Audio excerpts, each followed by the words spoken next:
Artificial intelligence for engineering, जिसका subject code है KMC 101 और 201 अगर आप सेमेस्टर 2 में हो। तो यहाँ पर हम देखने वाले हैं इसके पूरी यूनिट को, एक ही यूनिट में पूरा कवर करेंगे, इसके लेक्चर देखेंगे और यहाँ पर इसके PDF के नोट्स भी देने वाला हूँ और भी काफी कुछ देने वाला हूँ। यहाँ पर काफी इजीली हम इसको करेंगे सिर्फ एक वीडियो में। अब देखो यार, ये कोई नॉर्मल यूट्यूब वीडियो नहीं है जो आप इसको स्किप कर दो या फिर 2x पे देखो।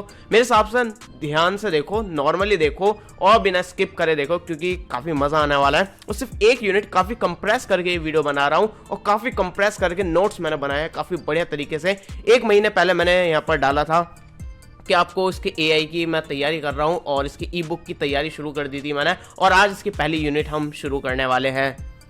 अब देखो, अगर आपने ET जो थी हमारी इमर्जिंग टेक्नोलॉजी फॉर इंजीनियरिंग, उसके भी हमने वीडियोस डाले थे, तो उसमें मैंने बताया था कि भाई, और इसमें भी मैं एक बार रिपीट कर रहा हूँ, पहली यूनिट है, अगर आप शुरू कर रहे हो, पहली बार मुझे देख रहे हो, तो यहाँ पर बता दूं, यहाँ पर जो हम वीडियो देखने वाले हैं, ये समझ लो कि मैं आपके साथ खुद पढ़ने वाला हूँ और आपका एक क्लासमेट आपके साथ ये ग्रुप डिस्कशन कर रहा है या फिर ग्रुप स्टडी कर रहा है आपके साथ, या फिर आपका फ्रेंड जो है वो आपके साथ यहाँ पर डिस्कस कर रहा है। तो ये मत समझना कि मैं कोई टीचर हूँ या फिर कोई, इससे पहले मैं AI जो है वो काफ़ी सारे लोगों को पढ़ा चुका हूँ, काफ़ी सारे मेरे स्टूडेंट्स हैं। मेरी शक्ल देख कर आपको लग रहा होगा कि मैं कौन हूँ, क्या हूँ, कैसा हूँ। तो यहाँ पर आप जो भी पढ़ोगे मेरे साथ वो पढ़ना, और नोट्स दूंगा वो पढ़ना, काफ़ी बढ़िया तरीके से आप सब कुछ तैयार कर लोगे। लेकिन मैं फिर भी ये कहूँगा कि आप इसके अलावा भी कहीं और से पढ़ने की कोशिश करना, चाहे वो कहीं आपको वीडियोस वगैरह या फिर कहीं, या इसका तो कंटेंट है नहीं कहीं ऑनलाइन वगैरह, तो फिर भी आप अपनी तरफ से रिसर्च करना और अपने टीचर से नोट्स वगैरह लेना, उनसे भी पूछना, उनसे डिस्कस वगैरह करना। तो मेरे हिसाब से इसके अलावा आपको और पढ़ना चाहिए, और आपको इसके अलावा और पढ़ोगे तो ज़्यादा बेटर रहेगा और मज़ा आ जाएगा। तो आपको बता दूंगा किस तरह से ई-बुक वगैरह का सिस्टम है और ये PDF नोट्स वगैरह आप कैसे डाउनलोड कर सकते हैं, सब कुछ आपको पता चल जाएगा। तो अभी शुरू करते हैं अपने लेक्चर को। तो देखो, ये रहे नोट्स। ये अगर आप प्रिंट करोगे डबल साइड पे, दोनों साइड पेपर पे, तो ये आपका 2.5 पेपर के नोट्स बन जाएंगे। तो 2 पेपर पूरे और एक आधा 2.5, अगर किसी को ना पता हो तो मतलब यार काफी छोटे से नोट्स है और सब कुछ आपको इसमें डिटेल्स देखने को मिल जाएगी। तो शुरू करते हैं। सबसे पहली बात है AI है क्या, व्हाट इज AI।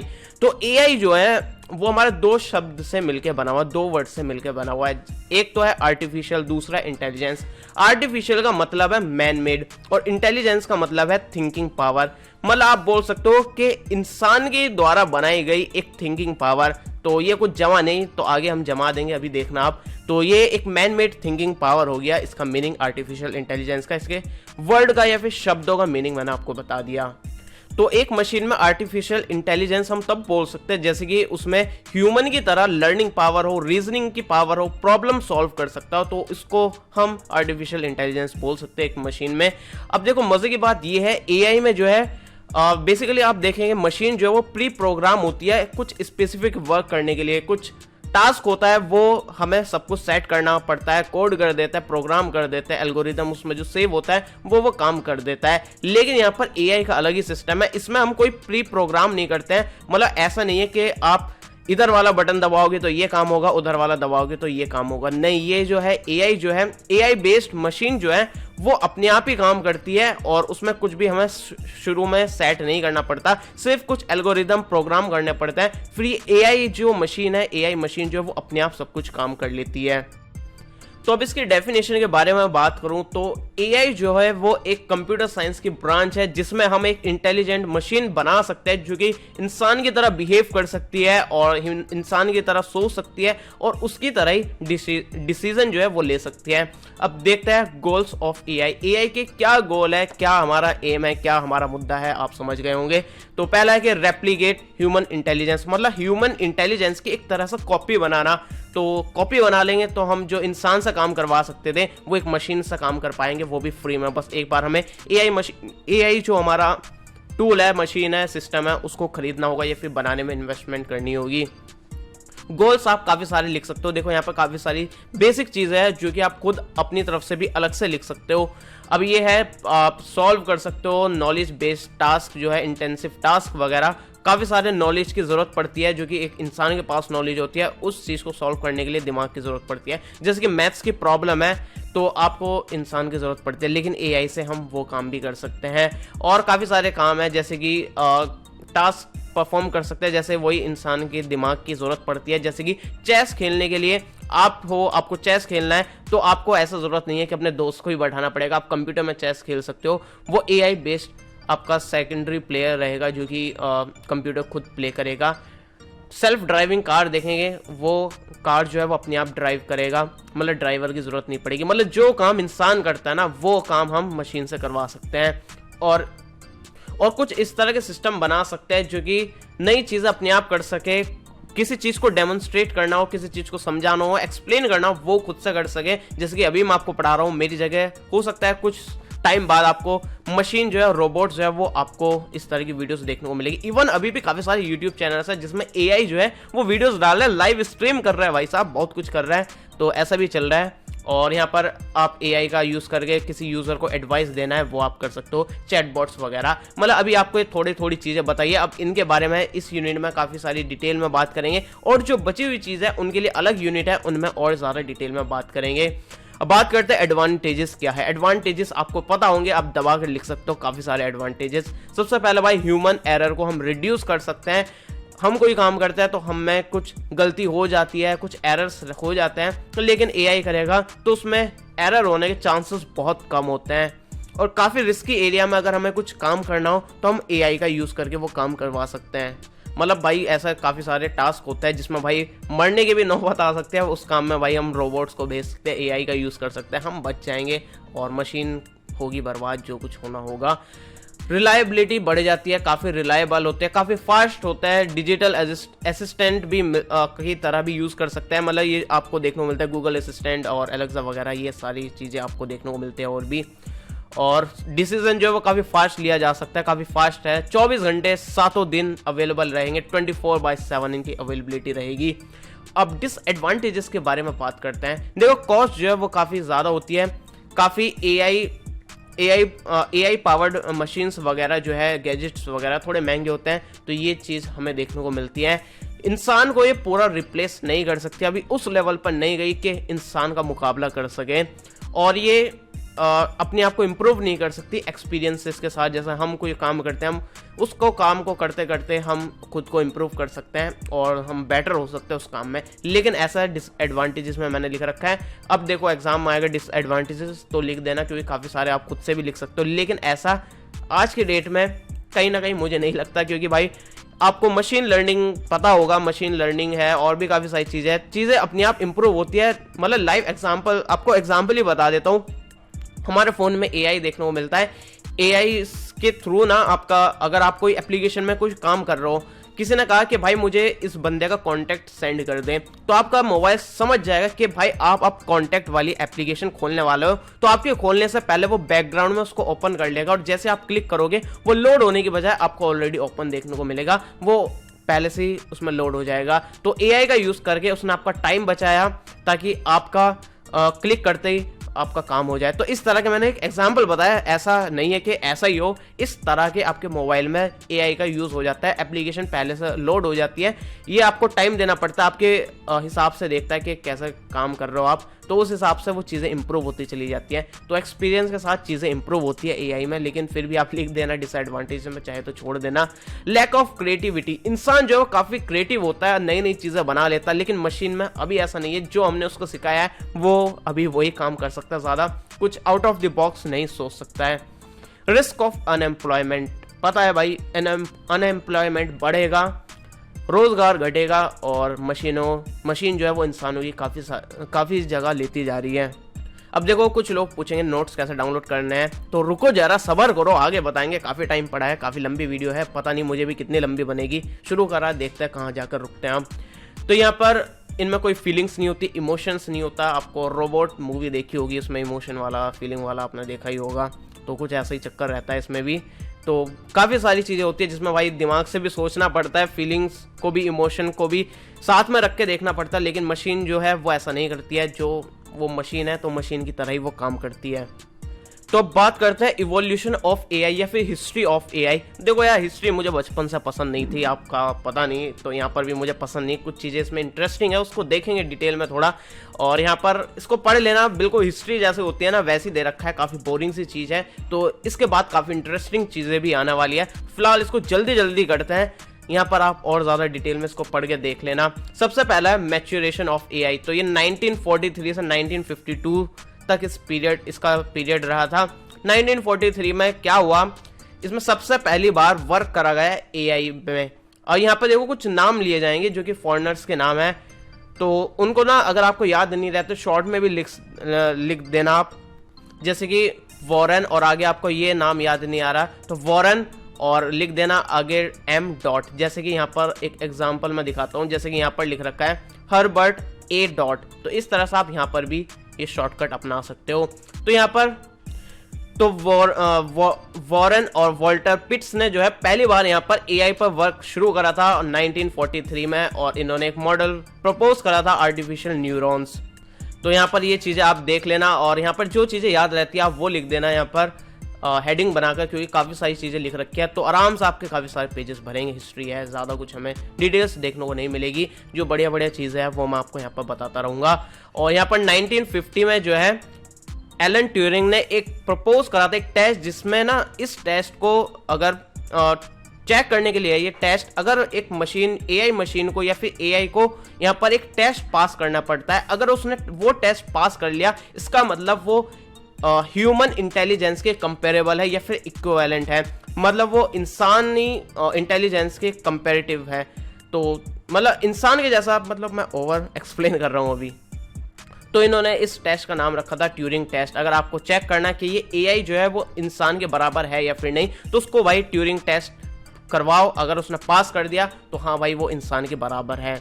उसके बाद आता है द बर्थ ऑफ एआई, जो कि 1952 से 1956 तक था। तो 1955 में मिस्टर एलन ने जो है एक यहाँ पर एआई प्रोग्राम बनाया था पहला, जहां पर उसका नाम रखा गया था लॉजिक थ्योरिस्ट। तो इसने ना 52 मैथमेटिकल थ्योरम्स में से 38 मैथमेटिकल थ्योरम्स प्रूव कर दी थी, और काफ़ी सारी नई थ्योरम्स भी इसने बनाकर दे दी थी। तो प्रूव कर दी थी मैथमेटिकल थ्योरम, जो कि काफ़ी बड़ी बात थी उस टाइम पर। और 1956 में जो है आर्टिफिशियल इंटेलिजेंस वर्ड को सबसे पहले अडॉप्ट करा था American computer scientist mister John ने। अब इसके बाद आता है द गोल्डन ईयर्स। तो यहाँ पर 1956 से लेकर 1974 तक था। तो 1966 में जोसेफ जो थे मिस्टर जोसेफ, उन्होंने पहला एक चैटबॉट बनाया था 1966 में, जिसका नाम इन्होंने रखा था एलिजा। तो यहाँ पर चैटबॉट्स के बारे में आगे मैं आपको बता दूंगा अगर आपको नहीं पता है तो। और 1972 में पहली बार एक इंटेलिजेंट ह्यूमनॉइड रोबोट बनाया गया था जापान में, जिसका नाम रखा गया था वेबॉट 1। अब इसके बाद आता है द फर्स्ट एआई विंटर 1974 से लेकर 1980 तक।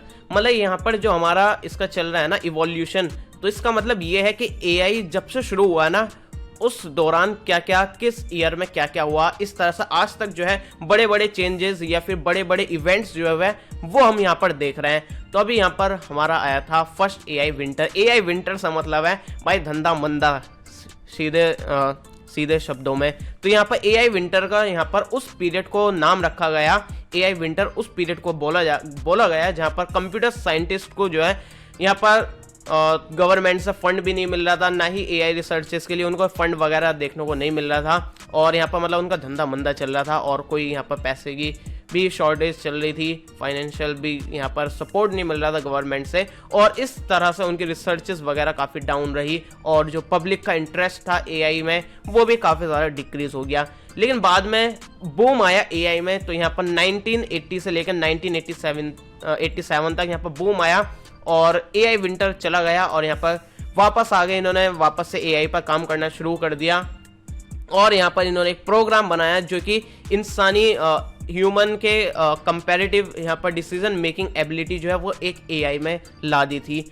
अब इसके बाद आया दिस सेकंड एआई विंटर। तो यहाँ पर फिर से धंधा मंदा हो गया इनका 1987 से लेकर 1993 तक। तो इस दौरान एआई विंटर रहा था, और यहाँ पर भी अगेन वही हुआ था, इन्वेस्टर्स जो थे जो एआई में यहाँ पर पैसे देते थे रिसर्चर्स को कि भाई तुम इसमें काम करो, और गवर्नमेंट ने भी उनको फंड जो है वो देना बंद कर दिया था। तो इस तरह से उनका फिर से धंधा मंदा हो गया था।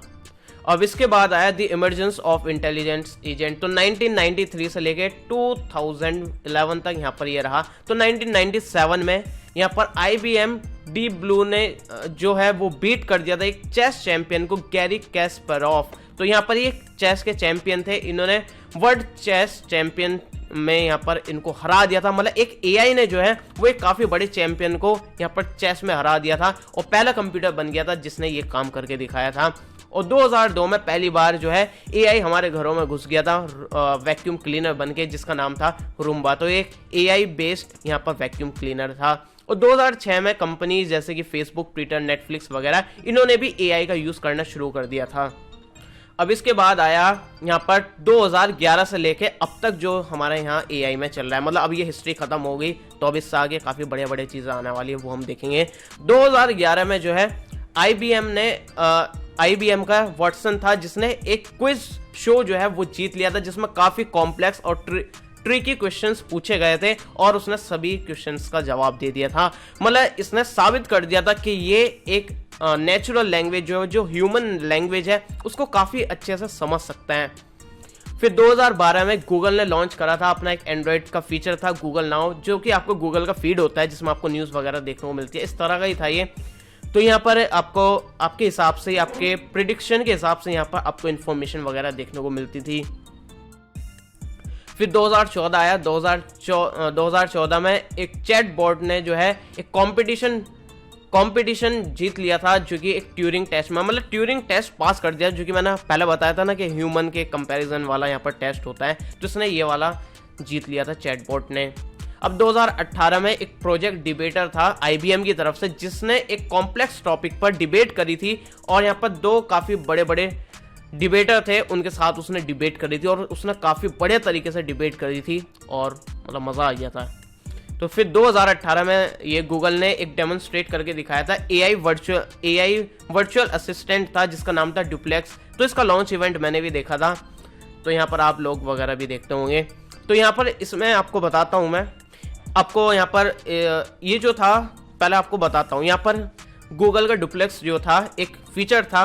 मान लो मेरे पास फ़ोन है, उसमें डुप्लेक्स है, मुझे यहाँ पर एक रेस्टोरेंट पर एक टेबल बुक करनी है, तो मैं क्या करूँगा, मैंने अपने फ़ोन में बोला असिस्टेंट से कि भाई मेरे लिए टेबल बुक करो, कॉल करके। ऐसा नहीं कि वो भाई ऑटोमेटिकली अपना वेबसाइट पर रजिस्टर वगैरह करके, ऐसा नहीं, कॉल करेगी सामने वाले बंदे को। तो यहाँ पर ऐसे ही हुआ था, यहाँ पर लाइव एग्जाम्पल दिखाया था गूगल ने करके। तो यहाँ पर इसमें कॉल करी थी उसके असिस्टेंट ने, तो फ़ोन आप साइड में बैठे हो, फ़ोन ने कॉल करी, सामने से रेस्टोरेंट वाले ने कॉल उठा ली थी। तो उन्होंने कहा कि हाँ बताइए क्या काम था। तो जो असिस्टेंट था उसने ही बोला कि हमें एक टेबल बुक करनी है। तो उसने कहा किस टाइम के लिए बुक करनी है। फिर डुप्लेक्स ने कहा कि इस टाइम पर कर दीजिए। फिर सामने वाले ने कहा नहीं इस टाइम पर नहीं हो पाएगा, आप दूसरे टाइम पर बता दीजिए। तो फिर डुप्लेक्स ने कहा कि कोई आप ही बता दीजिए अच्छा सा टाइम। तो उसने बताया कि इस टाइम हमारे स्लॉट्स जो है वो खाली है। फिर उसने कहा ठीक है इस टाइम पर आप बुक कर दीजिए। उसने कहा ठीक है हमने आपका बुक कर दिया, थैंक यू वगैरह ये। और यहाँ पर जो सामने से रेस्टोरेंट वाली ने कॉल उठाया था उस बंदी को यही नहीं पता चला था कि वो एक एआई से बात कर रही थी, एक वर्चुअल असिस्टेंट से बात कर रही थी। उसे ऐसा लगा कि उसने किसी सच में इंसान से बात करी थी। तो इस तरह से मिमिक करा था उसने एक ह्यूमन वॉइस को। तो इस तरह की भाई टेक्नोलॉजी बन चुकी है और इस तरह से काम कर रही है। तो ये हिंदी में तो नहीं था, इंग्लिश में था, मैंने आपको हिंदी में इसको डब वर्जन सुना दिया। तो इस तरह से था। अब बात करते हैं क्या क्या अप्रोचेस है एआई की। तो यहाँ पे इसके टाइप्स भी बोल सकते हैं कि एआई कितने टाइप्स के होते हैं या फिर अप्रोचेस क्या है एआई के। तो यहाँ पर दो कैटेगरी में हम इसको डिवाइड कर रहे हैं, बेस्ड ऑन कैपेबिलिटीज और बेस्ड ऑन फंक्शनैलिटीज। सबसे पहले इसकी कैपेबिलिटीज के बेस में हम इसको क्लासिफाई कर रहे हैं, इसको डिवाइड कर रहे हैं। तो यहाँ पर सबसे पहला है आर्टिफिशियल नैरो इंटेलिजेंस, जिसको हम प्यार से ANI भी बोलते हैं या फिर वीक एआई या फिर नैरो एआई। इसके नाम से आपको काफी कुछ पता चल गया होगा। ये जो है इसकी कैपेबिलिटीज जो है वो काफी नैरो रेंज की होती है, मतलब कुछ छोटा सा ही काम कर सकती है, पर्टिकुलर टास्क के लिए हमारा बना हुआ होता है। तो जैसे कि पर्टिकुलर टास्क जैसे कि हमारा हो गया किसी सवाल का जवाब देना या फिर यूजर से इनपुट लेना या फिर चेस खेलना, ये इस तरह के छोटे छोटे काम ये कर सकती है, एक टाइम पर एक ही काम करती है। जैसे कि एग्जांपल के लिए वर्चुअल असिस्टेंट्स आपको देखने को मिलते हैं। सिरी हुआ अपना इसका एप्पल का, और एलेक्सा हुआ हमारा अमेजोन का, कॉर्टाना हुआ हमारा माइक्रोसॉफ्ट का। इमेज और फेशियल रिकॉग्नाइजेशन सॉफ्टवेयर होते हैं जो कि इमेज को रिकॉग्नाइज करता है, फेस को रिकॉग्नाइज करते हैं। ईमेल का स्पैम फिल्टर वाला यहाँ पर आपको देखने को मिलता है ईमेल में, जो ऑटोमेटिकली ईमेल्स आते हैं जो स्पैमी ईमेल्स होते हैं उनको ऑटोमेटिकली फिल्टर कर देता, एक अलग कैटेगरी में यहाँ पर डाल देता, आपकी प्राइमरी ईमेल में वो शो नहीं करता। सेल्फ ड्राइविंग कार्स वगैरह। अब इसके बाद आपको देखने को मिलता है आर्टिफिशियल जनरल इंटेलिजेंस, जिसको हम प्यार से AGI भी बोलते हैं, या फिर स्ट्रॉन्ग AI, या फिर डीप AI, या फिर जनरल AI। तो किसी भी नाम से आ जाए आपको पता होगा कि क्या चीज़ है। यहाँ पर क्या था, यहाँ पर काफ़ी नैरो था, लेकिन यहाँ पर जो ये वाला AI जो है वो ह्यूमन के कंपेरेबल है। जो इंसान काम कर सकता है वो ये काम भी कर सकता है। तो यहाँ पर स्ट्रॉन्ग AI जो है वो काफ़ी सारे वैरायटी ऑफ टास्क परफॉर्म कर सकता है, और साथ में खुद को भी टीच कर सकता है, और नई नई प्रॉब्लम्स को खुद भी सॉल्व कर सकता है। नई नई प्रॉब्लम जनरेट होगी, उनको अपने आप ही उसका सॉल्यूशन बनाकर ढूंढ सकता है। ह्यूमन की मिमिक्री कर सकता है, ह्यूमन का मिमिक कर सकता है, और ह्यूमन की तरह बिहेव कर सकता है। मतलब जो एक इंसान होता है ना, बिल्कुल वैसे ही ये काम कर सकता है। और ये भाई इतना देखने को मिलता है, मतलब आप इसमें डिफ्रेंशिएट नहीं कर पाओगे कि एक इंसान है या फिर एक AI है। थ्योरी के हिसाब से जो है ये सब कुछ काम कर सकता है जो इंसान कर सकता है, लेकिन भाई प्रैक्टिकल ऐसा नहीं है। आपने रोबोट मूवी देखी होगी, उसमें भी कुछ ऐसा ही था। तो रिसर्चर्स और साइंटिस्ट जो है वो अभी इसको अचीव नहीं कर पाए, मतलब जो एक ऐसा AI नहीं बना पाए जो कि एक कंप्लीट इंसान की तरह हो, जो सब कुछ इंसान की तरह कर सकता हो।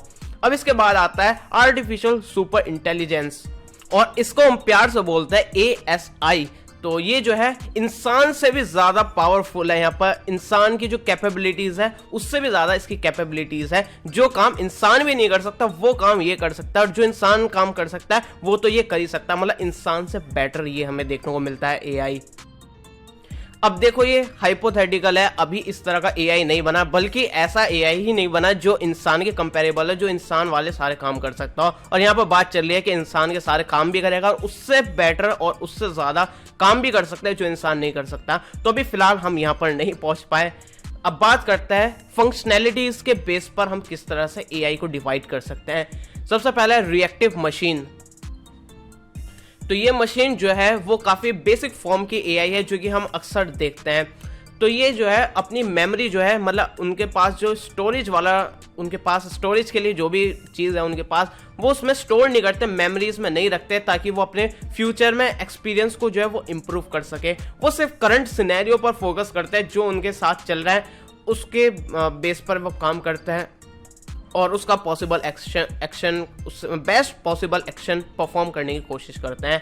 इसके एग्जांपल देख सकते हो, जैसे कि यहाँ पर गेम्स है काफ़ी सारे, जैसे कि डीप ब्लू और IBM का चेस वाला था, जो कि मैंने शुरू में दिखाया था ना, चेस वो जीत गया था, एक काफ़ी बड़े चैंपियन से। तो यहाँ पर सुपर कंप्यूटर जो है उनका IBM का चेस वाला, वो हमारा इसका एग्जाम्पल हो सकता है। अब इसके बाद देखें लिमिटेड मेमोरी। तो यहाँ पर इसमें जो मेमोरी है, इसमें काफ़ी शॉर्ट टाइम के लिए वो मेमोरी में स्टोर करके रखता है डेटा को, जो भी उसको डेटा की ज़रूरत पड़ेगी। लंबे टाइम के लिए नहीं रखता, आगे उसको एक्सपीरियंस को इम्प्रूव करने के लिए सिर्फ शॉर्ट टाइम के लिए रखता है, ताकि वो पर्टिकुलर टास्क जो अभी चल रहा है उसको बेटर तरीके से परफॉर्म कर पाए।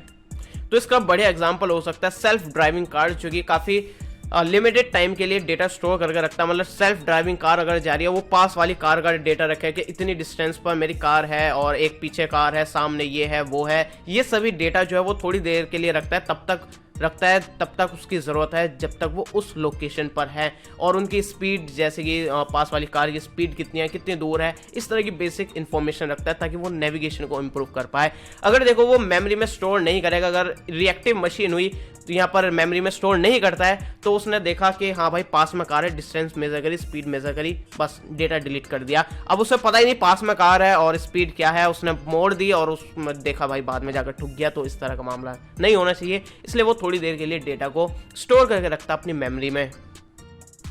अब इसके बाद आता है थ्योरी ऑफ माइंड। तो थ्योरी ऑफ माइंड वाला जो यहाँ पर हमारा कंसेप्ट है, यहाँ पर AI जो है वो ह्यूमन के इमोशंस को जो है वो समझ सकता है, उनके बिलीफ्स को, और यहाँ पर सोशली यहाँ पर इंटरेक्ट कर सकता है लोगों से, जैसे कि एक इंसान करता है। तो यहाँ पर काफ़ी सारे यहाँ पर रिसर्चर्स वगैरह जो वो काफ़ी काम कर रहा है ऐसे AI को बनाने के लिए। मतलब जैसा हमारा वो था ना पीछे AI जो था ह्यूमन की कंपेरेबल वाला, यहाँ पर ये आपका वैसा सा ही AI है जो कि ह्यूमन के कंपेरेबल है, जो काम ह्यूमन कर सकता है वैसा सा यहाँ पर सोशली इंटरेक्ट वगैरह यहाँ पर कर सकते हैं। अब इसके बाद है सेल्फ अवेयरनेस वाला। तो यहाँ पर ये हमारा सुपर वाला है, मतलब इंसान से भी बेटर वाला हमारा ये AI है। इसकी खुद की कॉन्शियसनेस होगी, खुद के सेंटिमेंट्स होंगे और यहाँ पर सेल्फ अवेयरनेस वगैरह इसमें खुद की होगी और इंसान से स्मार्टर होगा ये इंसान के कंपैरिजन में। तो इंसान से बेटर और स्मार्टर और इंसान से बेटर काम ये कर सकता है। तो यहाँ पर अभी भी ये हाइपोथेटिकल कॉन्सेप्ट है, अभी इस तरह का एआई हमने अचीव नहीं किया है। अब अगला टॉपिक देखते हैं कौन कौन सी ऐसे स्किल्स है जो कि रिक्वायर्ड है एक एआई इंजीनियर को, मतलब एआई इंजीनियर बनने के लिए कौन कौन से स्किल्स हमारे पास होनी चाहिए। देखो यहाँ पर आप काफी सारी स्किल्स लिख सकते हो जो भी आपके दिमाग में आती है। तो कुछ बेसिक से स्किल्स यहाँ पर हमने लिख रखी है, जैसे कि एक है प्रोग्रामिंग स्किल, मतलब एआई इंजीनियर बनने के लिए यहाँ पर जो भी उसने कंसेप्ट को सोचा उसको इंप्लीमेंट करने के लिए यहाँ पर उसको प्रोग्रामिंग करनी पड़ेगी, यहाँ पर एल्गोरिथम्स बनाने पड़ेंगे जिसके लिए आपको एक प्रोग्रामिंग लैंग्वेज की जरूरत पड़ेगी। तो आपको प्रोग्रामिंग लैंग्वेज आनी चाहिए जो कि एआई में यूज हो सके और उस पर काफी अच्छी आपकी कमांड होनी चाहिए, जैसे कि पाइथन हुआ, आर हुआ, जावा हुआ, C++ हुआ, इस तरह की आपको लैंग्वेजेस के बारे में पता होना चाहिए। इनके अलावा भी हो सकती है, यहाँ पर एग्जांपल के लिए लिखी हुई है। अब यहाँ पर है linear algebra, probability and statistics. तो काफ़ी सारे आपको एआई के मॉडल्स को इम्प्लीमेंट करने के लिए, उसको समझने के लिए यहाँ पर आपको काफ़ी सारे मैथमेटिक्स के टूल्स और यहाँ पर काफ़ी सारी चीज़ों के बारे में आपको नॉलेज होनी चाहिए। तो थोड़ा बहुत आपको मैथ्स के बारे में पता होना चाहिए और आपको ज़्यादा जो ज़रूरत पड़ेगी वो प्रोबेबिलिटी, स्टैटिस्टिक्स और लीनियर अलजेब्रा की, तो इनकी डिटेल नॉलेज आपको पता होनी चाहिए। अब देखो यहाँ पर और भी काफ़ी सारी चीज़ें हैं, इनको जल्दी जल्दी देखते हैं। जैसे spark and big data technologies है, तो यहाँ पर ये दो चीज़ें तो हमारी अगली यूनिट में ही देखने को मिलेगी आपको, डेटा एंड एल्गोरिथम्स में, जो कि मैं आपको वीडियो प्रोवाइड कर दूंगा काफ़ी जल्द विद नोट्स। तो यहाँ पर नोट्स के बारे में अभी आगे जाकर बात करेंगे। तो यहाँ पर एआई इंजीनियर्स को जो है काफ़ी सारे बड़े बड़े डेटा के साथ डील करना पड़ता है, काफ़ी सारे डेटा के साथ काम करना पड़ता है और काफ़ी टेराबाइट और पेटाबाइट्स में यहाँ पर ये हो सकता है। तो यहाँ पर बिग डेटा की नॉलेज होनी चाहिए, डेटा को किस तरह से मैनेज करना है, उसके एनालिटिक्स, उस डेटा से हम कैसे ज़्यादा यहाँ पर आउटपुट निकाल सकते हैं, उसका यूटिलाइज करके एआई को कैसे अच्छा बना सकता है, और कुछ भी लिख सकते हो यहाँ पर जो आपके दिमाग में आता है वो। एल्गोरिदम एंड फ्रेमवर्क्स यहाँ पर आपको बताता हूँ, आपको यहाँ पर सही से समझ में आना चाहिए कि मशीन लर्निंग एल्गोरिथम्स के बारे में जिनका आप यूज़ कर सकते हो मशीन लर्निंग मॉडल्स में इम्प्लीमेंट करने के लिए, ताकि वो बेटर तरीके से या फिर इजीली आप उसको इम्प्लीमेंट कर सको। और साथ में आपको एडिशनली आपको ये भी पता होना चाहिए कि एआई मॉडल को बनाने के लिए अनस्ट्रक्चर्ड डेटा का आप कैसे यूज़ कर सकते हैं, और ये सब आगे आप देख लेना। बाकी इनके अलावा जो आपको समझ में आता है वो लिख देना, और इसके अलावा आपके दिमाग में जो आता है अलग से आप वो स्किल्स भी यहाँ पर लिख सकते हो। और यहाँ पर मैं कभी नीचे देखता हूँ, मैं कीबोर्ड पर देखता हूँ इसमें, और यहाँ पर ये भी दिख रहा होगा, यहाँ पर विंड शील्ड मैंने दूसरी साइड लगा रखी है। कुछ लोग बोलेंगे तूने विंड शील्ड उल्टी क्यों लगा रखी है, यहाँ पर फैन लग रहा है और उसकी एयर से बचाने के लिए माइक को यहाँ पर लगा रखा है ताकि आपको नॉइस देखने को ना मिले। और भी काफ़ी सारी यहाँ पर स्किल्स है, जैसे कि कम्युनिकेशन स्किल और प्रॉब्लम सॉल्विंग स्किल्स। तो इंजीनियर को ये चीज़ें भी पता होनी चाहिए, और कम्युनिकेशन तो अच्छी होनी चाहिए और प्रॉब्लम सॉल्विंग स्किल्स होनी चाहिए। जब आपकी खुद की प्रॉब्लम सॉल्विंग स्किल्स अच्छी होंगी तभी आप एक ऐसा एआई बना पाओगे जो कि अच्छी प्रॉब्लम सॉल्विंग स्किल्स उसमें भी आए, मतलब जैसा आप हो, जैसा आप सोचते हो वैसा ही आपका एआई बनेगा। तो इससे अच्छा है कि आप भी खुद अच्छे होने चाहिए, प्रॉब्लम सॉल्विंग की हो या फिर कम्युनिकेशन की हो, तो ये चीज़ें आपकी बेटर होनी चाहिए। और कुछ बिजनेस स्किल भी आपकी अच्छी होनी चाहिए, चाहे आप उसको कोई भी एआई आप मशीन या फिर कोई प्रोग्राम बनाओगे तो उसको डेफिनेटली सेल करोगे, चाहे वो पैसों में करो, और आप फ्री में काम करना चाहते हो यहाँ पर तो भी आप सेल कर ही रहे हो, मतलब फ्री ऑफ कॉस्ट दे रहे हो, तो उसकी मार्केटिंग वगैरह आपको करनी होगी फ्री में, तो उसकी भी नॉलेज होनी चाहिए। तो बिजनेस स्किल में काफ़ी सारी चीज़ें आ सकती है, जैसे कि आपकी क्रिएटिव थिंकिंग और effective communication, analytics, problem solving skill, industry की नॉलेज वगैरह होना, तो ये सब आप लिख सकते हो।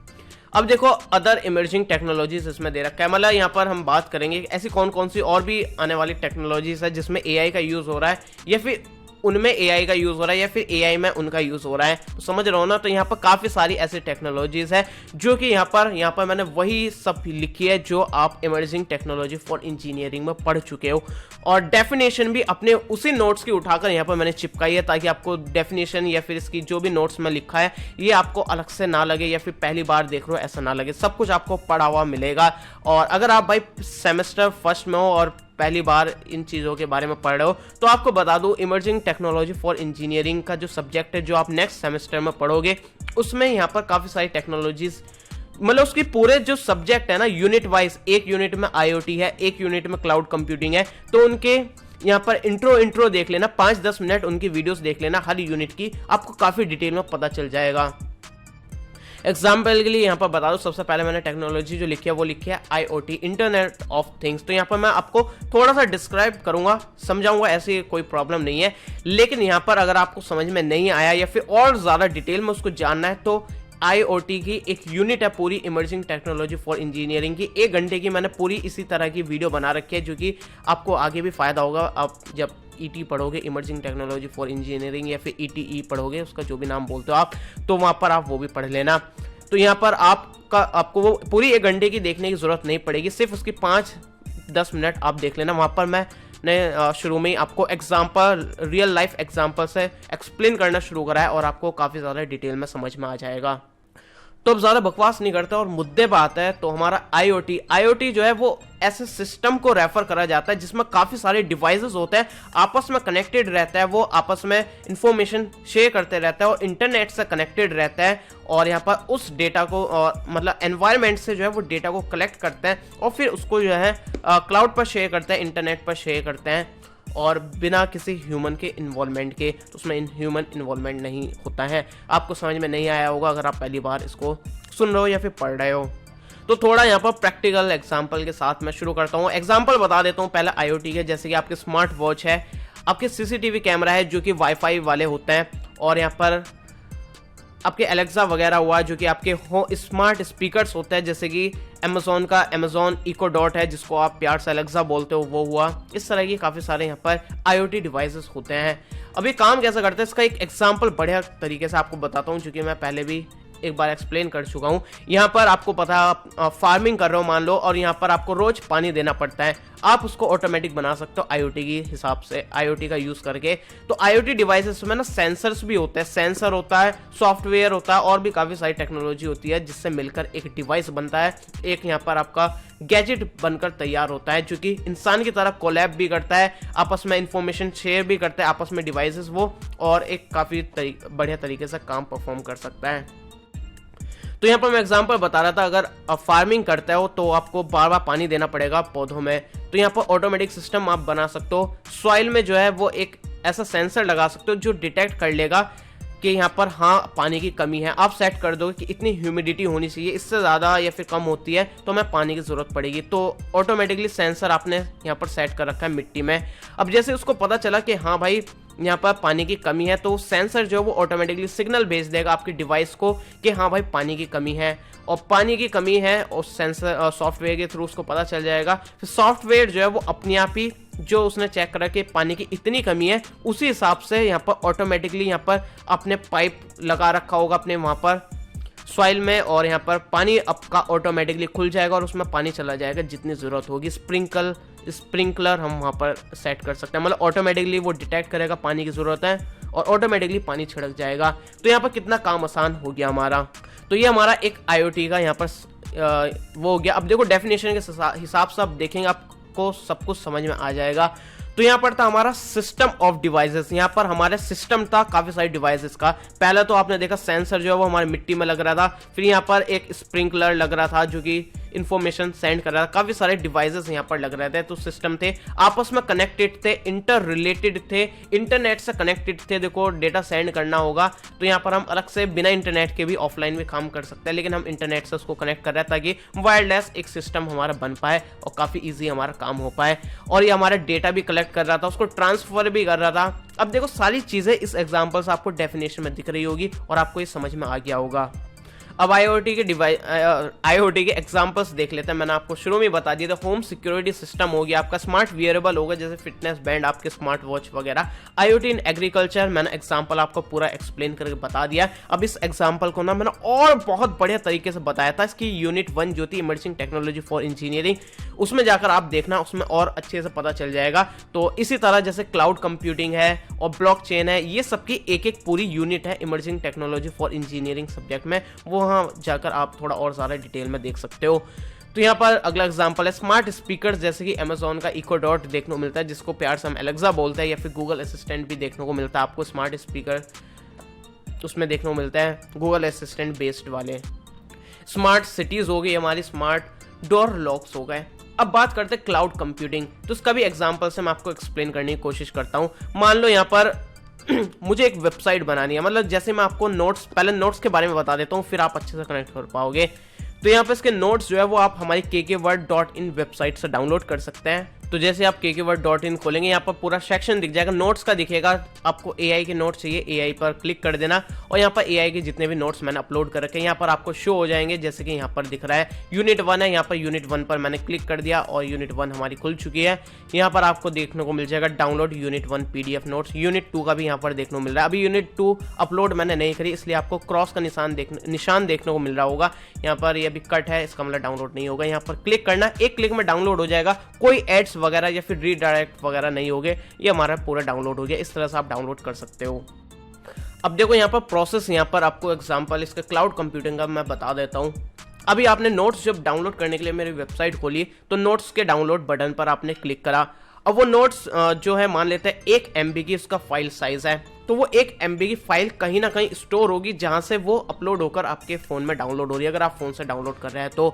अब जैसे आपने डाउनलोड पर क्लिक करा, अब वो कहीं ना कहीं तो सेव होगी ना, तभी तो वो वहां से अपलोड होकर डाउनलोड हो रही है। एग्जाम्पल के लिए मान लेते हैं मेरे कंप्यूटर पर वो सेव है। तो अब जैसे आपने डाउनलोड पर क्लिक करा, तो मेरे कंप्यूटर में कमांड आई कि हाँ भाई आपने डाउनलोड करना चाहते हो, तो मेरे कंप्यूटर से वो अपलोड होगी और आपके फोन में वो डाउनलोड हो जाएगी।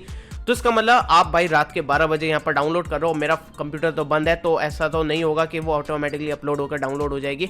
तो मेरा कंप्यूटर ऑन होना चाहिए, जिसमें मुझे 24 घंटे अपना कंप्यूटर ऑन रखना पड़ेगा, जिससे मेरा बिजली का खर्च और यहाँ पर इंटरनेट का खर्च भी बढ़ेगा, और कंप्यूटर भी अच्छा बनाना पड़ेगा ताकि वो पूरा टाइम चल पाए। तो इस तरह से मुझे काफ़ी सब चीज़ें देखनी पड़ेगी, काफ़ी ज़्यादा खर्चा हो जाएगा। लेकिन इससे बचने के लिए मैं क्लाउड कंप्यूटिंग का यूज़ कर सकता हूँ, एक रेंट पर कंप्यूटर ले सकता हूँ ऑनलाइन, जिसको हम यहाँ पर वेबसाइट का एग्जांपल ले रहे हैं, जिसको हम होस्टिंग भी बोल सकते हैं। तो होस्टिंग हम लेंगे, तो यहाँ पर क्या होगा, आपने रेंट पर लिया जिसका आप मंथली पे करेंगे, तो यहाँ पर एक अलग ही जगह पर कंप्यूटर रखा होगा जो 24 घंटे ऑन रहेगा। आपने उसको पैसे दे दिए तो आपका एक्सेस रहेगा, फिजिकली नहीं, मतलब आप वहाँ पर अपनी फाइल को सेव कर सकते हैं और वो बंदा वहाँ से डाउनलोड कर सकता है। जैसे कि आप गूगल ड्राइव पर करते हैं, फाइल अपलोड कर दी और वहाँ पर कभी भी एक्सेस कर सकते हैं। तो वो फाइल जो है वो हवा में अपलोड नहीं होती है, क्लाउड में ऐसा कुछ है नहीं। तो यहाँ पर वो फिजिकली यहाँ पर डेटा सेंटर्स होते हैं, जहाँ पर डेटा सर्वर्स होते हैं, वहाँ पर सर्वर में आपका फाइल जो वो सेव हो जाती है,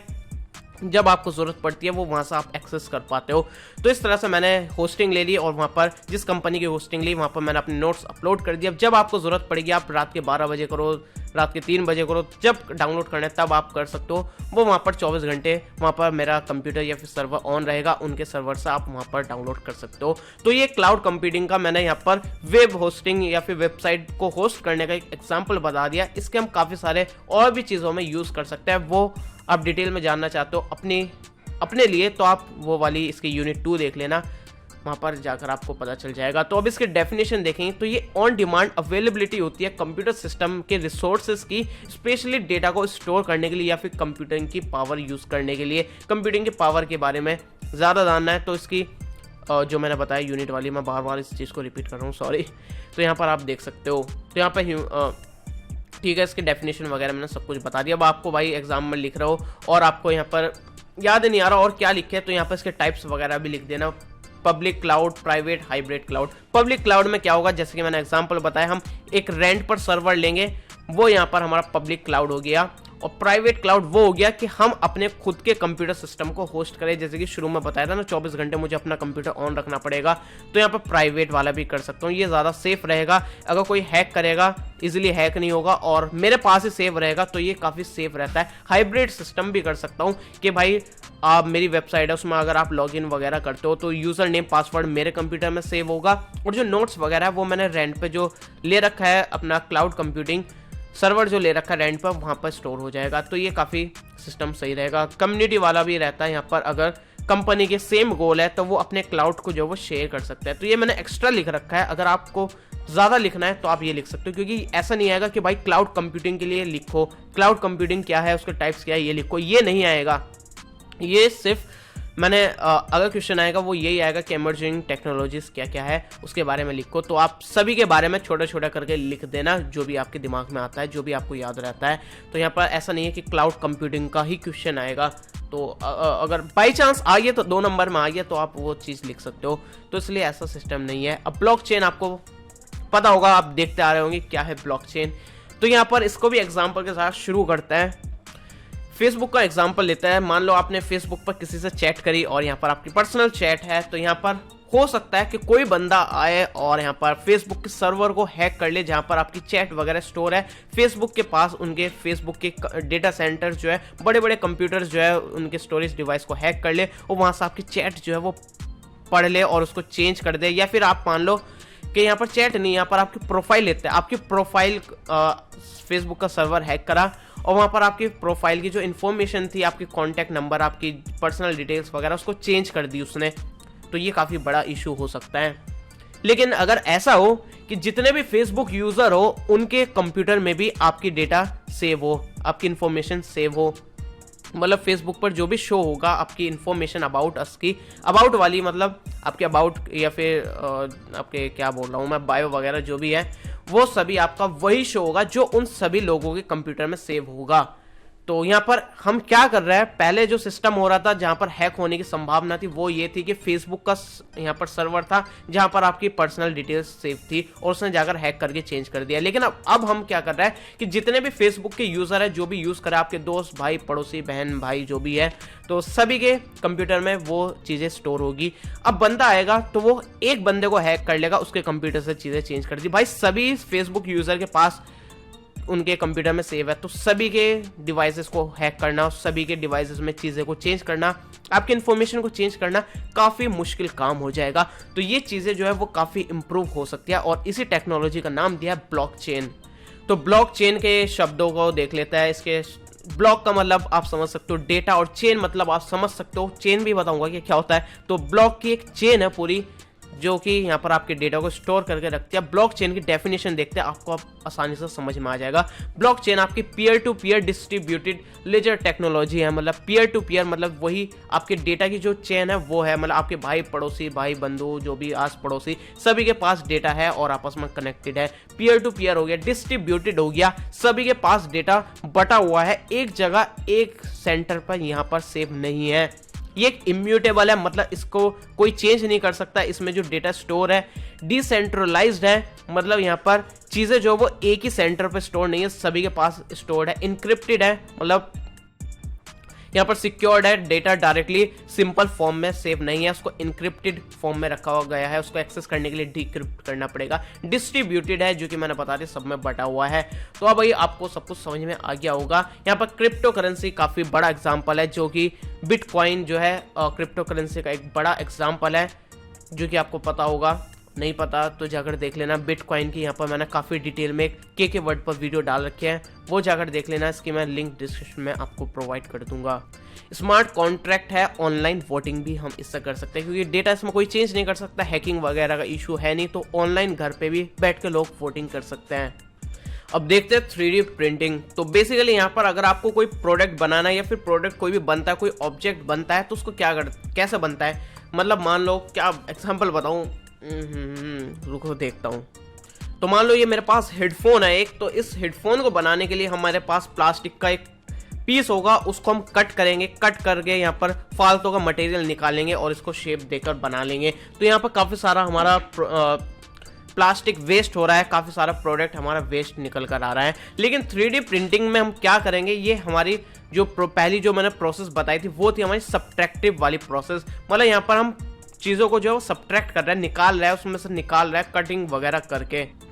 लेकिन यहाँ पर 3D प्रिंटिंग जो वो एक एडिटिव मैन्युफैक्चरिंग है, मतलब यहाँ पर हम जो भी हम प्रोडक्ट बना रहे हैं 3D में वो हमारा एडिटिव है। मतलब हमने हेडफोन बनाना है तो यहाँ पर हेडफोन की एक लेयर आई, फिर उसके ऊपर हमने दूसरी लेयर प्रिंट कर दी, मतलब कंप्यूटर रहेगा हमारा और उसके साथ हमारा प्रिंटर कनेक्ट रहेगा। इस तरह से वो यहाँ पर जलेबी की तरह उतारता चला जाएगा और हमारा ऐड करता चला जाएगा लेयर बाय लेयर। इसको और ज़्यादा डिटेल में जानना है तो अगेन मैंने इसकी पूरी 1 घंटे की वीडियो बना रखी है, जिसमें सिर्फ आपको 5 से 10 मिनट देखनी पड़ेगी इसके बारे में जानने के लिए, तो वो जाकर आप देख लेना ज़्यादा डिटेल में जानना है तो।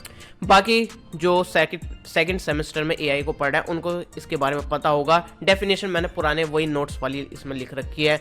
तो यहाँ पर हमारा ये पूरी प्रोसेस अपोजिट है, उसमें हमारा सब्ट्रैक्ट हो रहा है और इसमें हमारा चीज़ें ऐड हो रही है, तो इससे हमारा वेस्ट भी कम जनरेट होगा और काफ़ी कॉम्प्लेक्स चीज़ें हम यहाँ पर प्रिंट कर सकते हैं। मान लो ऐसी चीज़ें कर सकते हैं जो पुरानी वाली जो हमारी ट्रेडिशनल मैन्युफैक्चरिंग प्रोसेस थी उसमें पॉसिबल नहीं था। जैसे कि आपके पास पुराना नोकिया का मोबाइल रखा है और पीछे का उसका ढक्कन खो गया, अब उसकी मार्केट में कहीं उसका पूरा पीछे का ढक्कन आपको नहीं मिल रहा है, कैप नहीं मिल रहा है, तो आप 3D प्रिंटर के थ्रू उसको स्कैन करेंगे और वैसा ही आप उसका बैक पैनल जो है वो प्रिंट कर देंगे और उसको लगा देंगे। तो कितना ईजी हो गया ना, आपके दिमाग में कुछ आ रहा, कोई आइडिया आ रहा है, वो आप प्रिंट कर सकते हो। आपको शूज़ प्रिंट करना है कि भाई इस तरह के इस डिज़ाइन के मुझे शूज़ चाहिए, तो आप उसको डिज़ाइन करो कंप्यूटर पर, उसको प्रिंट कर दो, फिर वो लेयर बाय लेयर उसका सोल को प्रिंट करेगा 3D में, फिर उसके ऊपर एक और लेयर प्रिंट करेगा। तो इस तरह से वो चीज़ें हमारी काम करती हैं। अब इसके बाद आता है ऑगमेंटेड रियलिटी AR। तो AR आप काफ़ी ज़्यादा देखते हो, अगर आप स्नैपचैट वाले हो, स्नैपचैट के फिल्टर्स यूज़ करते हो, कुत्ते वाला आपने फिल्टर यूज़ करा हो जिसमें जीभ बाहर निकलती है लटकती हुई, ऐसा करते हो तो अंदर चली जाती है। तो इस तरह से ये हमारा AR का एग्जाम्पल है। तो यहाँ पर ये AR में हो क्या रहा है, हमारा रियल लाइफ जो हमारा चल रहा है, जो हमारा रियल एनवायरनमेंट है, उसमें हमने 2D या फिर 3D ऑब्जेक्ट्स को ऐड कर दिया। तो सिंपल वर्ड में मैंने यहाँ पर डेफिनेशन लिख रखी है कि रियल वर्ल्ड में अगर हम 2D या फिर 3D चीज़ें ऐड कर दें तो वो हमारा AR हो गया और ये एक इंटरेक्टिव एक्सपीरियंस है। तो यहाँ पर इसकी डेफिनेशन वगैरह आप यहाँ पर लिख सकते हो। VR के बारे में बात करूँ, ये है वर्चुअल रियलिटी। तो VR जो है आपको पता होगा, नहीं पता है तो बता देते हैं। तो वर्चुअल रियलिटी जिसको प्यार से हम VR बोलते हैं, ये एक कंप्यूटर जनरेटेड सिमुलेशन होता है। मतलब यहाँ पर हम कंप्यूटर से जनरेट करा हुआ एक पूरा एनवायरनमेंट बना देते हैं, जो कि आपने देखा हो AR हेडसेट्स होते हैं। मैं यहाँ पर आपको दिखाता हूँ। तो ये इस तरह के हमारे AR हेडसेट्स होते हैं जिनको आप अपनी आंखों पर इस तरह से लगा सकते हो और यहाँ पर पूरा एनवायरनमेंट AR वीडियोस वगैरह यहाँ पर, वो तो यार मैं VR का बता रहा हूँ, हाँ तो VR ही तो चल रहा है। तो VR वीडियोस होती है काफ़ी सारी, जहाँ पर आप इसको ग्लासेस को लगा सकते हो, पूरी एक अलग दुनिया में जा सकते हो। यहाँ पर अगर मैं यहाँ पर AR वीडियो बना दूँ अपने रूम की और यहाँ पर आपको वो उसकी लिंक दे दूँ, आपको भेज दूँ वो वीडियो, तो आप अपना VR हेडसेट लगाना और हेडसेट लगाने के बाद आप अपने घर पे ही मेरा इस रूम को देख सकते हो। यहाँ पर पीछे क्या रखे है, ऊपर मुंह हिलाओगे तो ऊपर देख पाओगे, नीचे देखोगे तो नीचे की चीज़ देख पाओगे, दाएं देखोगे तो दाएं की, बाएं देखोगे तो बाएं की। मतलब आप अपने घर पे बैठे बैठे मेरा पूरा रूम देख सकते हो। तो काफ़ी बढ़िया चीज़ है। यहाँ पर आप घर बैठे कहीं भी घूम सकते हो, काफ़ी सारी चीज़ें कर सकते हो, गेम्स वगैरह भी खेल सकते हो। इसका काफ़ी बढ़िया आपने, और आगे बताऊँगा वो चीज़ जो मैं बता रहा था। अब इसके बाद देखते हैं 5G टेक्नोलॉजीज। अभी मतलब ये सभी वही टेक्नोलॉजीज चल रही है जो मैंने शुरू में बताया था ना, वही टॉपिक। अगर आप सोच रहे हो हम कहाँ पहुँच गए भाई, कहाँ AI चल रहा था, कहाँ आ गए, तो अभी आपको समझ में आ जाएगा जब इसके पूरे नोट्स मैं आपको दिखाऊंगा, या फिर आप डाउनलोड करके जब देखेंगे तो आपको समझ में आ जाएगा किस तरह से डिज़ाइन करा गया है। तो ये सब कुछ मैंने खुद से लिखा हुआ है। तो इसके नोट्स वगैरह आपको पसंद आ रहा है, वीडियो पसंद आए तो लाइक करते रहना, इससे मुझे मोटिवेशन मिलती रहेगी और मैं काफ़ी सारे सब्जेक्ट्स की वीडियो प्रोवाइड करता रहूँगा। अगर आप और भी किसी सब्जेक्ट्स की वीडियोस चाहते हो तो नीचे मुझे कमेंट करके बता देना।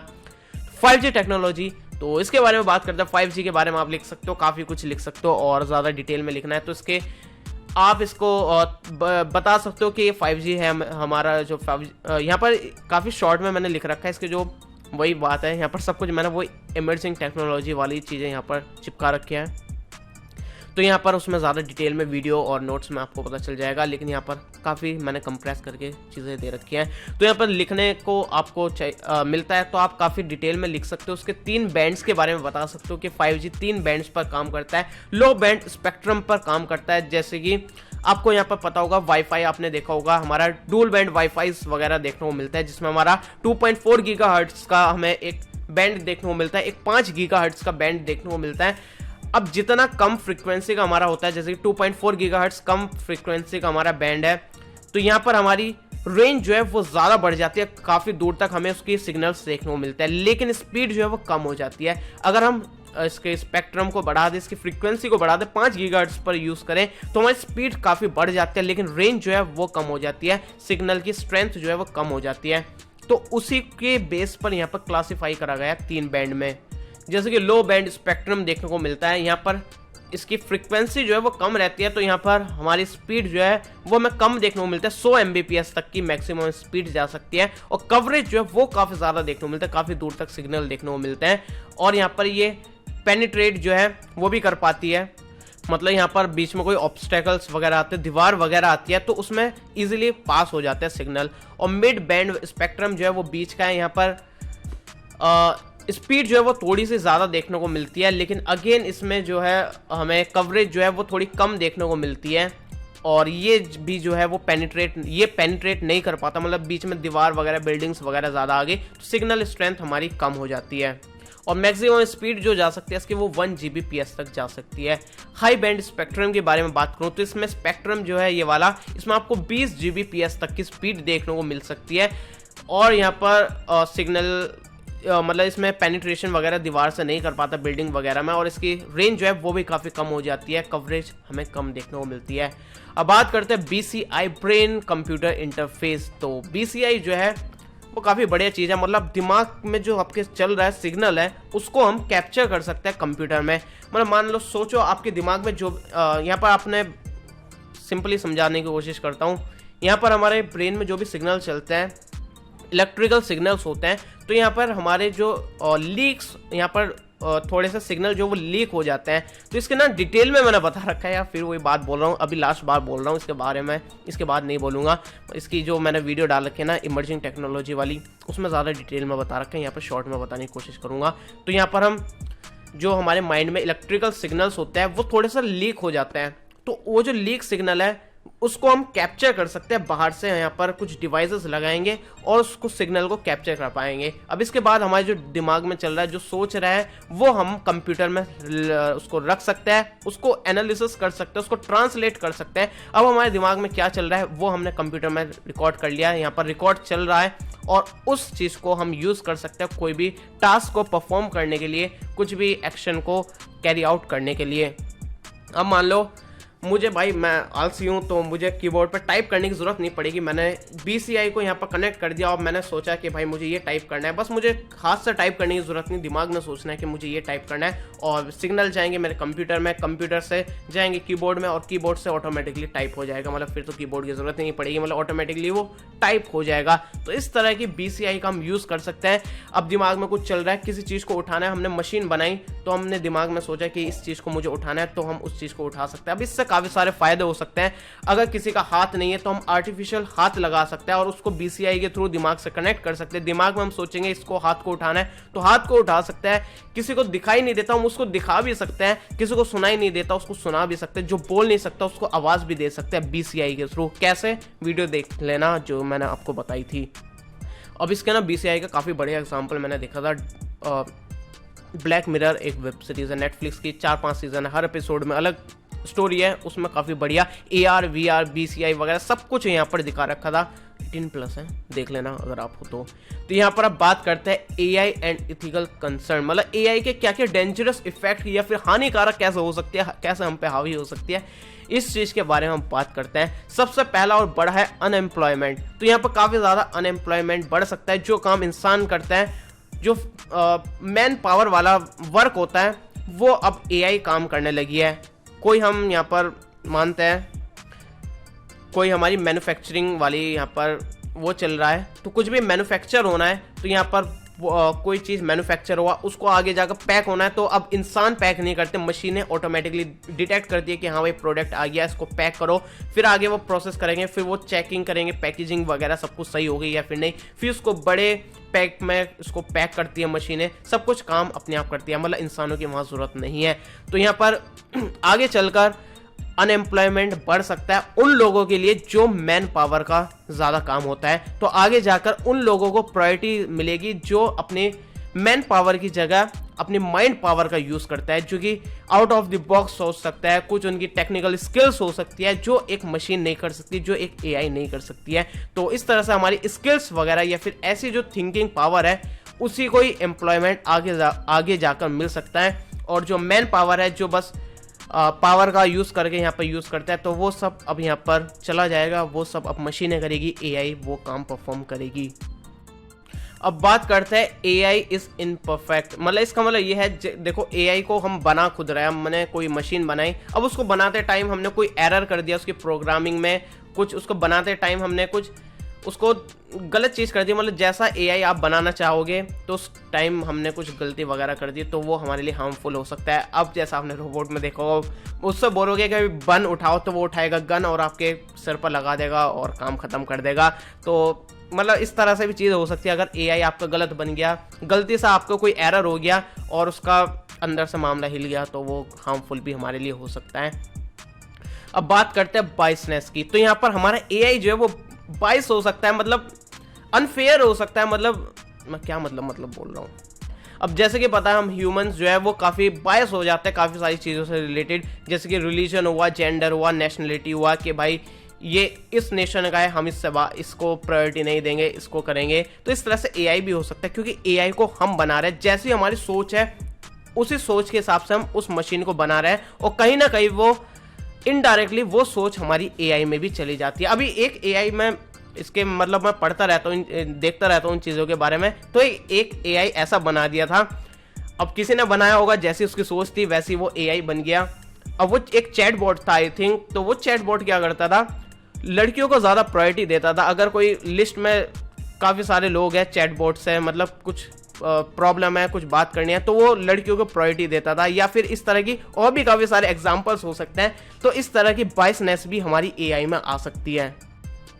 अब देखो यहाँ पर ये आपको इसकी जो ई बुक बना रहा हूँ, इसमें मैं पूरी बुक बना रहा हूँ जहाँ पर सभी यूनिट्स और इसके इंपॉर्टेंट क्वेश्चंस वगैरह जैसी एक बुक होती है ना, पूरी वैसी बना रहा हूँ।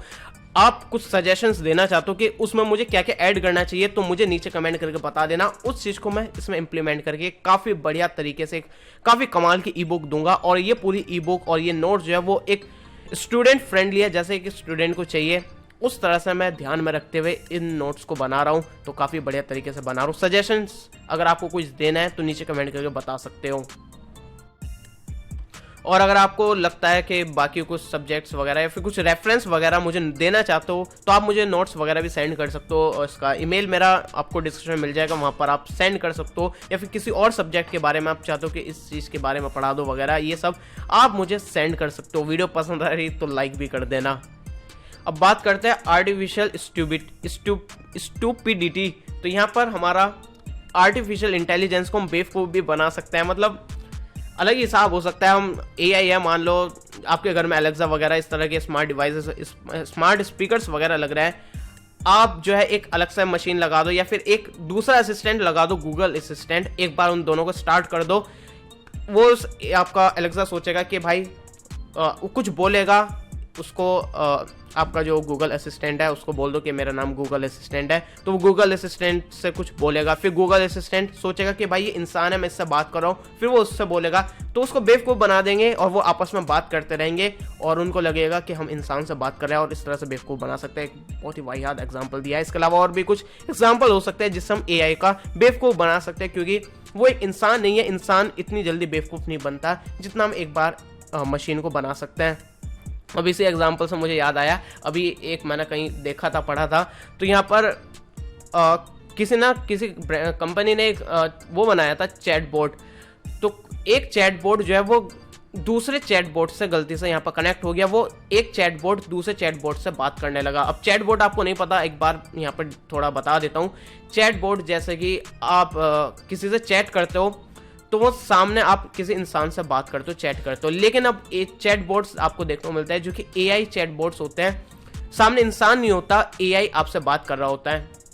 आप पूछोगे, जैसे कि आप स्मार्ट असिस्टेंट वगैरह देखने को मिलता है, डिजिटल असिस्टेंट वगैरह, तो उनसे आप बात करते हो बोलकर, उसी तरह चैट करके भी आप उनसे बात कर सकते हो। काफ़ी जगह आपको देखने को मिलता है, फ्लिपकार्ट और अमेजोन वगैरह पर, अगर आप उसके कस्टमर सपोर्ट पर जाएंगे, कस्टमर केयर से कॉल करने से पहले आप वहाँ पर उनसे चैट करके भी बात कर सकते हो, अपनी प्रॉब्लम का सॉल्यूशन निकाल सकते हो। तो सामने वहाँ पर कस्टमर एग्जीक्यूटिव नहीं होता है, वहाँ पर एआई होता है। आप पूछेंगे, कहेंगे कि भाई मुझे ये प्रॉब्लम है, तो एआई अपने आप आपको सेंड करेगा किस ऑर्डर से रिलेटेड आपको प्रॉब्लम है, तो इस तरह से चैट कर सकते हो। तो अभी क्या हुआ था, दो चैट बोर्ड आपस में चैट करने लग गए थे, और वो चैट करते करते उनको नहीं पता चला, और बाद में उन्होंने इस एक अलग ही लैंग्वेज में बात करनी शुरू कर दी, अपनी अलग ही अलग ही उन्होंने एक अलग लैंग्वेज बना ली थी, उसमें आपस में बात करने लगे थे। जब बाद में पता चला कि भाई ये तो आपस में ही बात करने लगे और पता नहीं क्या क्या बात कर रहे थे, फिर बाद में उन्होंने अपनी लैंग्वेज चेंज कर दी थी, अपनी आप ही नई लैंग्वेज खुद बना ली थी। तो फिर उस कंपनी ने अपने वो चैट बोट को ख़त्म कर दिया था, डिलीट कर दिया था। तो वो काफ़ी खतरनाक भी हो सकता है। तो इस तरह से एआई हमारा बढ़ता जा रहा है। अब देखो एआई के और नुकसान के बारे में बात करूं, लॉस ऑफ स्किल्स। हम अपनी काफ़ी सारी स्किल्स जो है वो भूलते जा रहे हैं, छोड़ते चले जा रहे हैं, क्योंकि हम डिपेंड हो चुके हैं कंप्यूटर और स्मार्टफोन वगैरह पर। तो यहाँ पर जैसे कि अभी आपको कैलकुलेशन वगैरह करनी है तो आप डायरेक्टली अपने दिमाग से करने की कोशिश नहीं करते, डायरेक्ट कैलकुलेटर से करते हो। तो इस तरह से काफ़ी सारी स्किल्स जो है वो हम खोते जा रहे हैं। अब देखो और भी काफ़ी सारे यहाँ पर चीज़ें लिख रखे हैं, यहाँ पर जल्दी जल्दी इनको बताता हूँ आपको डिटेल में, आप ज़्यादा पढ़ लेना, वैसे मैं सब कुछ आपको बता ही रहा हूँ। यहाँ पर सिक्योरिटी में भी हो सकता है आपको एआई में, और यहाँ पर टेक्नोलॉजिकल सिंगुलैरिटी देखने को मिल सकती है। मतलब ये एक ऐसा पॉइंट होता है जहाँ पर एआई जो है वो ज़्यादा इंटेलिजेंट हो जाता है इंसान से। अब ज़्यादा इंटेलिजेंट हो गया इंसान से एआई, तो वो काफ़ी खतरनाक हो सकता है, वो डोमिनेट कर सकता है, डोमिनेंट स्पीसीज बन सकता है हमारी अर्थ पर। और एक टाइम ऐसा भी आ सकता है कि इंसान खत्म हो जाए, पूरी धरती पर रोबोट्स ही घूम रहा है, एआई घूम रहा है, एआई डिवाइसेस घूम रहा है। तो ऐसा भी हो सकता है अगर इंसान से ज़्यादा इंटेलिजेंट हमारा एआई हो जाता है, तो वो काफ़ी कुछ कर सकता है, इंसान को बेवकूफ़ बना सकता है, इंसान को बेवकूफ़ बना के उनको ख़त्म कर सकता है और कुछ भी कर सकता है। तो ये भी हमारी चीज़ें हो सकती है। ह्यूमैनिटी भी यहाँ पर प्रॉब्लम है। मतलब हम जहाँ भी देखते हैं, अभी मैंने चैट बोट का आपको एग्जाम्पल दिया है, आपको प्रॉब्लम है, आप इंसान से बात नहीं करने के बजाय, उनसे सॉल्यूशन ना लेने के बजाय आप चैट बोट से बात करके यहाँ पर सॉल्यूशन निकाल रहे हैं। और यहाँ पर आपको कुछ भी काम करना है, जो इंसान पहले करता था, आपको काम करवाने के लिए इंसान के पास जाना पड़ता था, अब आप वो मशीन से करा रहे हैं। इससे हमारा ना सोशली इंटरेक्शन जो है वो ह्यूमन से वो कम होता जा रहा है, जिससे काफ़ी ज़्यादा ह्यूमन के साथ कन्वर्सेशन और उनके साथ रिलेशनशिप जो है वो काफ़ी ख़त्म सी होती चली जा रही है। तो ये भी काफ़ी बड़ा ड्रॉबैक है या फिर खतरनाक या फिर घातक है एआई का। और काफ़ी सारी चीज़ें जो वो अनरिलायबल बन जाएगी और काफ़ी सारी चीज़ें फेक देखने को मिल जाएगी, क्योंकि एआई से का यूज़ करके हम फेक वीडियोस ऑडियोस वगैरह बना सकते हैं। आप मेरा फ़ोटो यूज़ करके एक ऐसी वीडियो बना सकते हैं जिसमें मैं कुछ भी बोल रहा हूँ लेकिन वो मैं हूँ नहीं, आपने सिर्फ मेरा फ़ोटो यूज़ करा और उससे वो बुलवा रहा हूँ जो मैं नहीं बोल रहा हूँ। ऐसा भी हुआ भी था। यहाँ पर काफ़ी सारे मतलब ये जो इसको डीप फेक बोलते हैं, डीप फेक वीडियोस। तो ये जो है अभी जो बिल्कुल परफेक्ट वाली होती है ना, वो चीज़ें बन चुकी है, लेकिन वो पब्लिक के हाथ में नहीं दी गई, क्योंकि काफ़ी बड़ा मिसयूज़ हो सकता है। तो सिर्फ आपको वही छोटे मोटे फन वाली चीज़ें देखने को मिल जाती है, फ़ोटो पर गाने वगैरह लगा दिए, इस तरह की चीज़ें, लेकिन आपको ओरिजिनल वाली चीज़ इंसानों के हाथ में अभी नहीं दी गई। मतलब बन चुके हैं, एग्जाम्पल आपको देखने को मिल जाएंगे, वीडियोस वगैरह सर्च करके देखना, काफ़ी लाइव एग्जाम्पल आपको देखने को मिल जाएंगे। तो ऐसी चीज़ हमारी देखने को मिलती है डीप फेक से रिलेटेड। आपको काफ़ी सारी क्लोन्स वगैरह, वॉइस वगैरह देखने को मिल जाएंगी। मतलब कोई मशीन जो है वो आपकी आवाज़ में किसी से बात कर सकती है, उसको पता नहीं चलेगा, या फिर कोई इंसान आपकी आवाज़ में किसी से बात कर सकता है एआई का यूज़ करके। तो काफ़ी चीज़ें फेक हो जाएगी, अनरिलायबल हो जाएगी और भी काफ़ी सारे इशू हो सकते हैं। तो अब हम अंतिम चरण पर पहुंच चुके हैं, जो कि हमारे इस यूनिट का पार्ट है तो नहीं, लेकिन ये आपका क्वेश्चन इंपॉर्टेंट है, पूछा भी जा सकता है और आगे भी यहाँ पर आने वाला है। तो ये चीज़ें जो वो आपको आगे भी देखने को मिलेगी, लेकिन फिर भी मैंने इसमें इंक्लूड कर दिया है, वो है एआई की एप्लीकेशंस। तो सबसे पहला एआई का एप्लीकेशन मैंने चैट बोट आपको बता दिया, इसको एक्सप्लेन मैं ऑलरेडी आपको कर चुका हूँ, जो कि एक सिम्युलेटेड कन्वर्सेशन है। चैट है एक नेचुरल लैंग्वेज में ह्यूमन के साथ। मतलब आप किसी मशीन से एक बात कर सकते हो, चैट कर सकते हो, लेकिन वो एक मशीन होगी और वो एक नेचुरल लैंग्वेज में आपसे बात कर रही होगी, जैसे कि एक इंसान करता है। एआई इन हेल्थ केयर, तो हेल्थ केयर में भी काफ़ी तरह से एआई का यूज़ हो सकता है। तो एआई जो है वो ऑटोमेटिकली डिटेक्ट कर लेगा आपको कौन सी बीमारी है, आपके सिम्टम्स को डिटेक्ट कर लेगा और अपने प्रीवियस डेटा का यूज़ करके आपको बता देगा कि आपको ये बीमारी है, आपको ये दवाई लेनी चाहिए। मतलब डॉक्टर की भी ज़रूरत नहीं पड़ेगी। और यहाँ पर आपकी जो मेडिकल हिस्ट्री है, ऐसे काफ़ी सारे मेडिकल हिस्ट्री वगैरह का यूज़ करके वो काफ़ी सारी नई डिस्कवरी कर सकते हैं दवाई की। मतलब साइंटिस्ट की भी ज़रूरत नहीं है। काफ़ी सारे पेशेंट जो होंगे, उनके जो डेटा होगा, उनकी जो मेडिकल हिस्ट्री वगैरह होगी, उन सब का कॉम्बिनेशन का यूज़ करके यहाँ पर नई दवाइयाँ का भी इनोवेशन कर सकता है। हैंड राइटिंग रिकॉग्नाइजेशन, तो आपको देखने को मिलता है OCR देखने को मिलता है, ऑप्टिकल सी का यार ध्यान नहीं आ रहा, आर से रिकॉग्नाइजेशन ही होता है। तो यहाँ पर OCR आपने देखा होगा। यहाँ पर क्या होता है, आपका पेपर है, आपने पेपर पर कुछ लिख रखा है, तो आप ऑटोमेटिकली उसको स्कैन कर सकते हो और वो एक एडिटेबल टेक्स्ट में कन्वर्ट कर सकते हो, चाहे वो आपने पेन से लिखा हुआ या फिर आपके प्रिंटेड नोट्स हो, उसको स्कैन करेंगे और वो एक टेक्स्ट में कन्वर्ट हो जाएगा, जिसको आप कॉपी करके पेस्ट कर सकते हो, व्हाट्सएप पर किसी को मैसेज कर सकते हो। तो इस तरह से एआई का यहाँ पर भी यूज होता है। स्पीच रिकॉग्नाइजेशन आपने देखा होगा, जैसे कि आप वॉइस टाइपिंग करते हैं, वो आपकी वॉइस को जो है वो डिटेक्ट करता है, स्पीच को डिटेक्ट करता है और फिर उसको वो एक सेंटेंस या फिर टेक्स्ट में कन्वर्ट कर सकता है, जिसको आप कॉपी वगैरह पेस्ट कर सकते हो। ये एक एग्जांपल बताया, मतलब स्पीच रिकॉग्नाइजेशन और भी जगह यूज हो सकता है। जैसे आपने बोला, आप कैसा बोल रहे हो उसको उसने रिकॉर्ड करा, अब वो डिटेक्ट कर लेगा कि ये आपकी आवाज़ है। जब आप बोलेंगे आपको देखने को मिलता है वॉइस लॉक देखने को मिलता है, सिर्फ आपकी आवाज़ से वो लॉक खुलेगा। तो इस तरह से एआई जो है वो आपकी आवाज़ को भी डिटेक्ट कर लेगा और ये चीज़ें आपको देखने को मिलती है।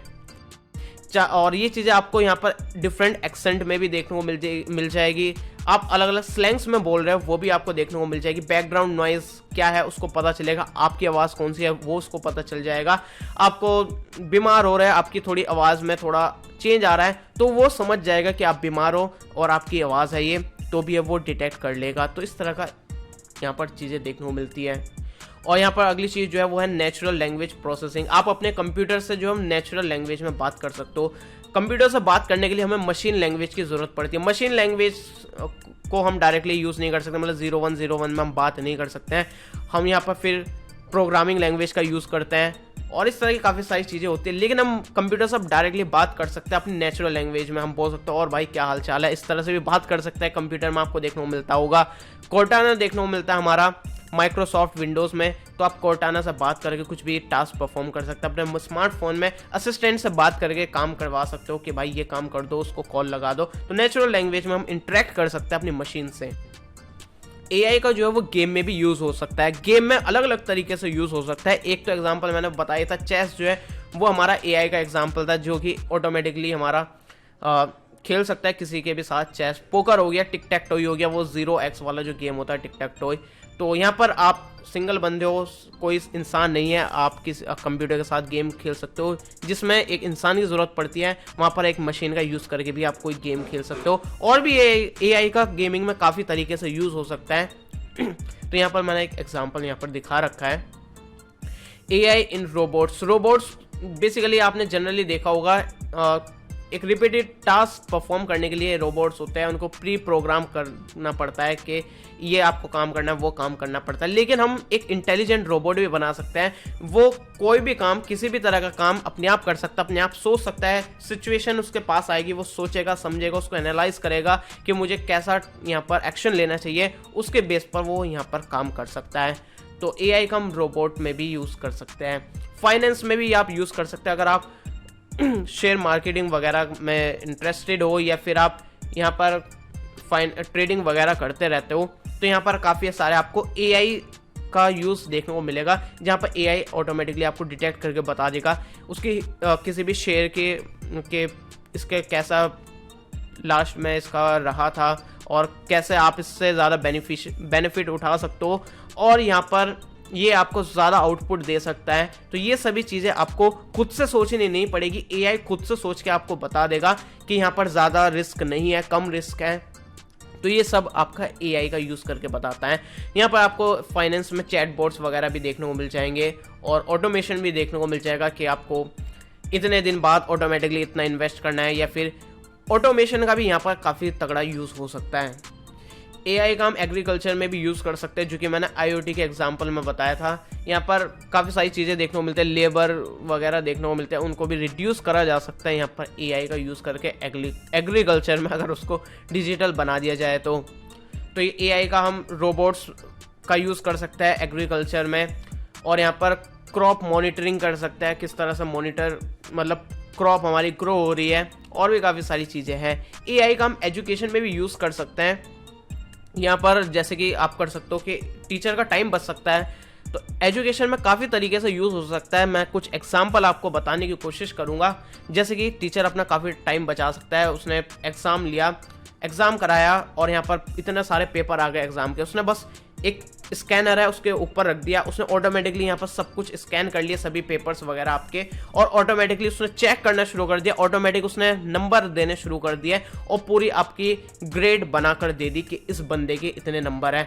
टीचर को कुछ करना नहीं पड़ा, बस यहाँ पर रखा, एआई ने सारा काम करके दे दिया। उससे कितना सारा उसका टाइम सेव हो सकता है और उस टाइम में आपको वो पढ़ा भी सकता है।